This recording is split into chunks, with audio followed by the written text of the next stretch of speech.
a philosophy major who had spent time in Korea in the army and then studied in India. He saw quality as a potential unifier of two major philosophical systems around the globe. He hoped to use it in the classroom to guide students in their writing, but he came to see that philosophical reasoning is not our only connection to quality.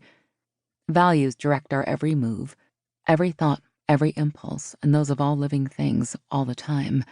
And no, we don't need to ask anyone. We can see values everywhere. Think of that. Quality is self-evident to everybody. To demonstrate, imagine a delicious food or drink in front of you right now. Feel quality when reaching for it. Or think of music you are drawn to, the sight of someone you love, their touch, or imagine relief from pain. In his second book, Lila, Bob used the example of leaping away after burning yourself on a hot stove.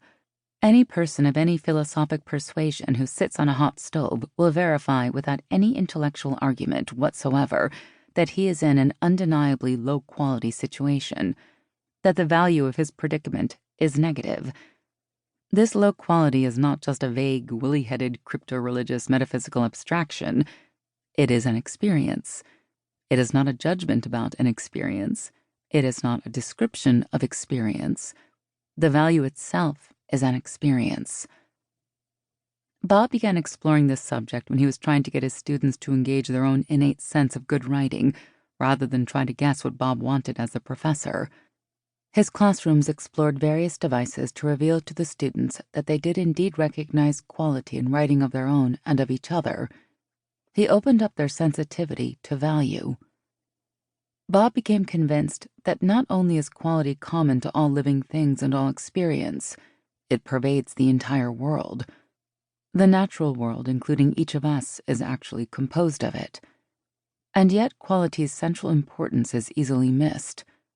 Returning to the hot stove, he noted that the scientific test of burning yourself is completely predictable.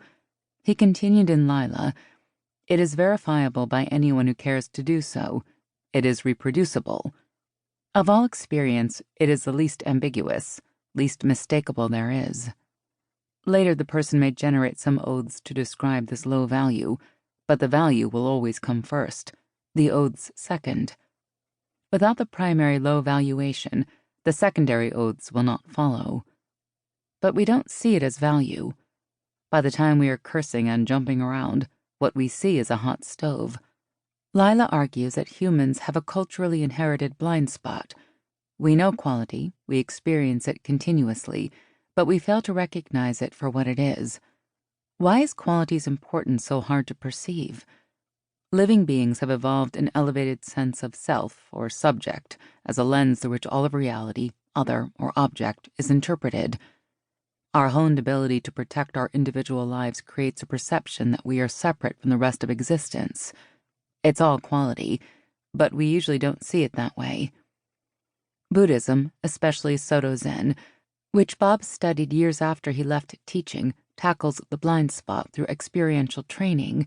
In Zen, and in Buddhism generally, quality/Buddha is not approached as a concept. Instead, practitioners explore such centuries-old methods as meditation, mantras, and visualizations to bring about the realization of non-duality, nirvana, and awareness of Buddha, dharma, Rita, or many other characterizations.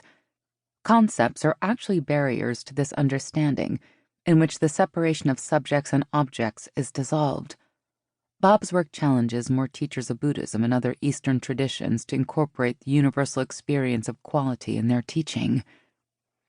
Writing Zen and the Art of Motorcycle Maintenance, he also knew people constantly disagree about what has quality. That issue, and the difficulty people find in truly dissolving the subject-object split, are the subjects of Lila. Lila proposed static and dynamic levels of quality and of metaphysics as solutions. Is it important to recognize quality as a concept? Bob thought it was. I don't know.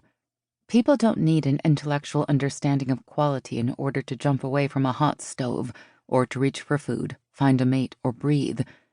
But Bob thought it is important to give quality its due. As he wrote in Lila, things become enormously more coherent, fabulously more coherent, when you start with an assumption that quality is a primary